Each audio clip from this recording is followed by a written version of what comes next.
Bonjour, suite des tutos sur iMovie 10 et dans cet épisode on va voir tout ce qu'il convient de faire juste avant d'attaquer le montage. Comment notamment lire les plans, les noter, sélectionner les bouts de plans qui sont les plus intéressants et qu'on va vouloir utiliser par la suite. Donc on regarde tout ça. Il faut savoir d'abord que dans le navigateur d'événements, ce qui est bien c'est toujours de jeter un coup d'œil à toutes les images dont on dispose avant d'attaquer le montage. Regardons ce dont on dispose, faisons un tour d'horizon de toutes nos images comme ça.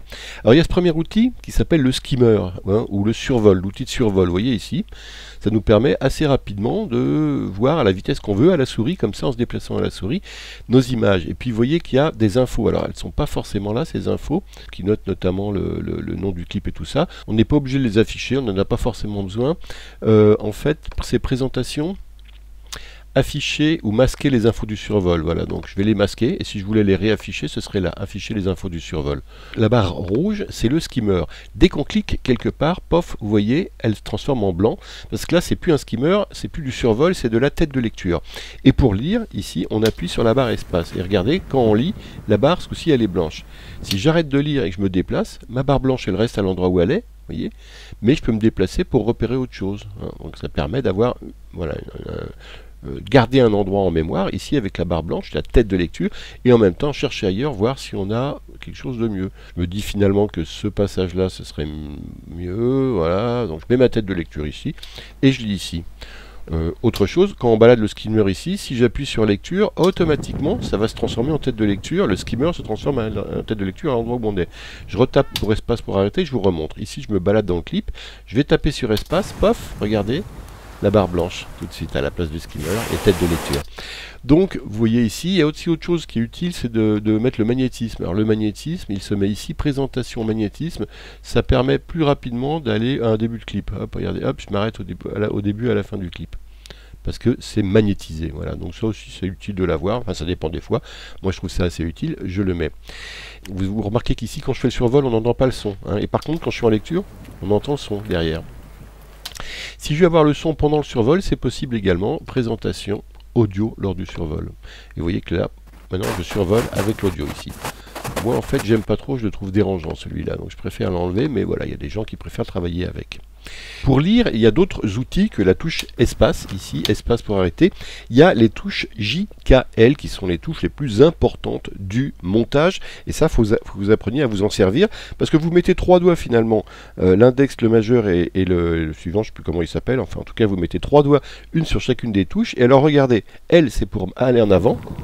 K, c'est pour s'arrêter. J, c'est pour aller en arrière. Il faut que vous appreniez à manipuler ces trois doigts de manière à très rapidement pouvoir ici vous balader dans un plan.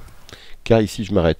Si je tape L deux fois, je vais faire une lecture double vitesse. Regardez, L, encore un L, j'avance plus vite. Si je remets encore un L, je vais à vitesse 4. Regardez ici, je vais faire marche arrière. Pareil pour la marche arrière. 2, 3 fois L, vitesse 4 en arrière. Une fois L, vitesse normale.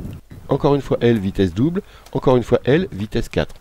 Donc vous voyez que très rapidement, on peut apprendre ici à naviguer, soit à grande vitesse, soit à vitesse normale, ou soit si je tape sur K et L à la fois, à moitié de vitesse, ralenti de 50%. Pareil en arrière. Ça c'est très utile pour caler un endroit précisément, voilà. Hop, je veux chercher un endroit très précisément, il est là, voilà. Donc très utile car trois doigts sur les touches qui permettent de naviguer très vite, ce sont les touches J, K, L. C'est aussi ça la base du montage, c'est les touches J, K, L et ensuite les touches I et O. Pourquoi I? Parce que vous voyez, une fois que j'ai repéré un point ici, par exemple, je vais garder cette séquence-là, où il joue avec la barre. Donc voilà, ce qui est avant ne m'intéresse pas tellement, mais je vais prendre à partir d'ici. Donc je suis calé là, je tape I, et vous voyez que j'ai un début de sélection qui se fait, j'ai un carré jaune qui se fait, alors pour le moment, vers la fin, c'est-à-dire pour le moment j'ai un point d'entrée, ça s'appelle I, c'est le point d'entrée, c'est le point IN. Je continue à avancer jusqu'à la fin du mouvement qui me plaît, voilà à peu près jusque là, et là je fais un O, vous voyez, et j'ai une petite sélection. Et c'est comme ça qu'on fait au montage pour faire nos sélections. On prend ça et on va le placer dans le montage. On ne le fait pas encore pour le moment, mais je vous montre les touches principales à connaître. Ce sont les touches J, K, L pour avancer, etc. I et O pour marquer une sélection. Alors je fais un I à la tête de lecture, j'avance un peu, et je fais un O, et j'ai fait une sélection, et la sélection, c'est le carré jaune. Voilà. Alors il y a des options qui permettent de lire depuis le début. Par exemple, si je fais ici, regardez, lire depuis le début, ça va lire, vous voyez, ma tête de lecture est là, ça va lire depuis le début de ce plan-là. Hop, regardez. Voilà. Et il y a une autre option, si j'ai une sélection, alors une sélection, on peut la faire aussi avec le clic. Regardez, si je veux faire une sélection, je peux aussi cliquer à un endroit, c'est au lieu de faire I, tirer un petit peu avec le clic enfoncé et aller jusque là, par exemple, et me dire je m'arrête là, et là je lâche le clic et ça me fait une autre. C'est une autre manière de faire une sélection à part les touches I et O. Et alors si on veut lire cette sélection, ici il y a une touche qui permet de le faire, c'est lire la sélection. Regardez, je lis la sélection ici. Ce qui peut être utile pour vérifier qu'elle est bien, que c'est la bonne sélection qu'on a prise. Le seul problème, c'est que normalement, il y a des raccourcis clavier qui sont cette touche slash et l'anti-slash ici. Le seul problème, c'est que je n'ai pas trouvé comment ça marchait.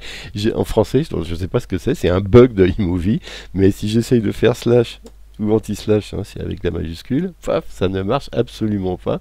Et il faut vraiment appuyer là, ce qui n'est pas très pratique. Ou alors, il faut, pour les faire marcher, passer de clavier français ici en clavier américain et utiliser, allez, sur le clavier américain, le slash et anti-slash, c'est là où il y a la livre sterling et le plus. Donc là, effectivement, si je fais livre sterling, ça lit depuis le début, et si je fais le plus, ça lit la sélection. Seulement, il faut que je passe en clavier américain pour les faire marcher. Hein. Et en plus, c'est pas les bonnes, c'est livre et plus. Bon, il faut se retenir. Donc moi, pour le moment, j'ai renoncé, je reste en clavier français et puis je les utilise pas parce que voilà, elle ne marche pas. J'espère que ça va être réparé dans de prochaines versions, dans des mises à jour d'iMovie. Mais pour le moment, c'est vrai que... Alors, si ça marche chez vous, dites-le moi parce que là, c'est dire que ça vient de chez moi, mais chez moi, j'ai jamais trouvé comment les faire marcher. Hein, les raccourcis clavier de ces deux fonctions. Quoi d'autre? Ah oui, avec la touche espace, il y a un truc que je vous ai pas dit, mais si on veut en faire marche arrière, regardez là, je suis en marche avant, avec la touche espace, j'arrête. Si je fais maj espace, je vais en marche arrière. Maj espace. Autre raccourci intéressant à connaître, quand on veut visualiser tout ça en plein écran, hein, on a un raccourci clavier qui est maj pomme F. Maj pomme F, et hop, je regarde ici mon clip en grand écran. Escape, hein, pour revenir en mode de présentation normal. Mais à la limite, regardez, ici il y a des commandes aussi de marche avant que je n'utilise pas trop ici. De marche arrière, de revenir au début pardon, d'un clip, aller à la fin du clip ici, aller au clip suivant au début, aller au début du clip suivant, etc. Vous voyez, je navigue de clip en clip. Ça peut être assez utile, ces fonctions-là, sur le visualiseur. Je recule de clip en clip au début, et je me mets en lecture. Et puis si j'ai une sélection, vous voyez ici encore, ici, on peut, alors ça c'est comme ça que j'utilise, si je veux lire la sélection, c'est comme ça que je fais. J'utilise ça, c'est plus pratique. Je fais une sélection, par exemple ici, ça, hop, je veux la lire, je fais ça pour vérifier qu'elle est bien bonne. Voilà, je fais ça. Et puis si je veux lire plein écran, donc on peut faire ici également. C'est plus simple que le raccourci clavier d'ailleurs à connaître. Donc voilà à quoi servent aussi les touches qui sont dans le visualiseur.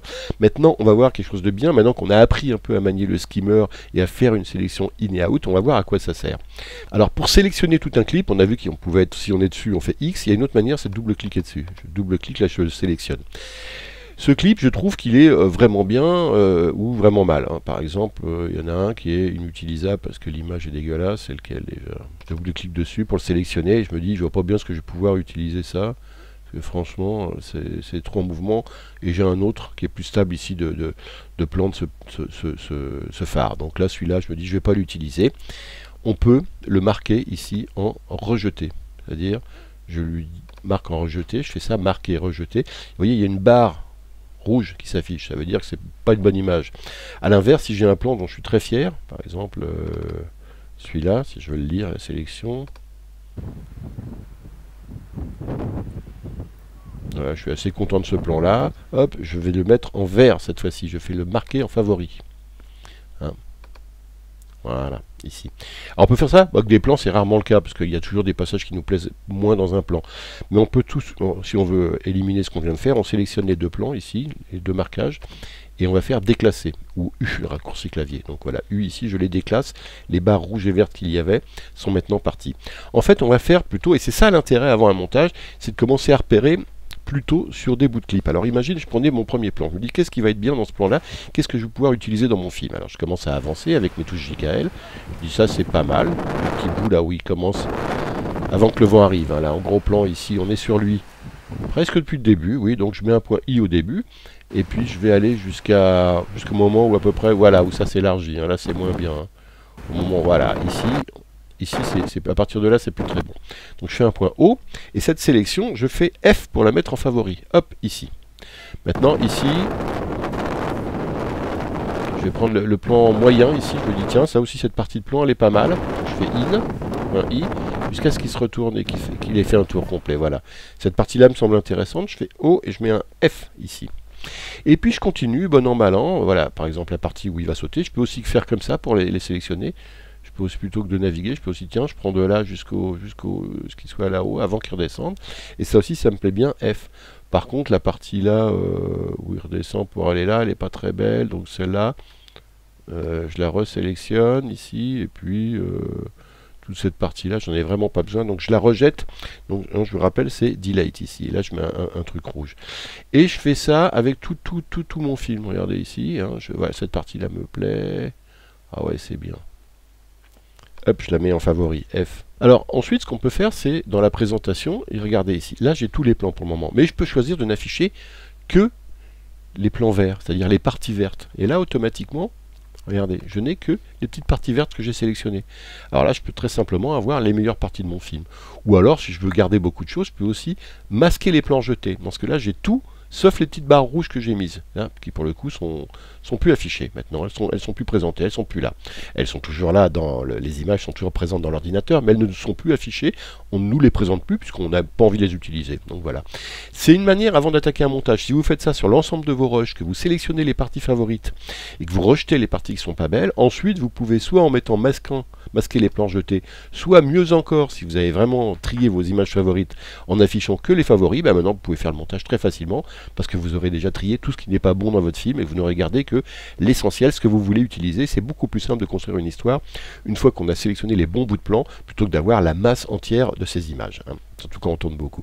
Donc très utile, je reviens sur tous les plans, mais cette fonction est absolument indispensable, cette fonction de marquage des plans avant d'attaquer le montage. Ça va être une manière pour vous de vous organiser, de gagner beaucoup de temps, et puis de toute façon, il faut regarder les images une fois ou deux avant de monter pour s'en imprégner et ensuite construire une histoire avec ce qu'on a. Mais avoir comme ça marqué les meilleurs bouts de plan, c'est une étape indispensable que je vous conseille vraiment de faire. Je crois que j'ai tout dit. Non, pour effacer définitivement un plan, il y a une chose qu'on peut faire. Par exemple, on avait dit c'était ce plan-là qui n'était pas beau.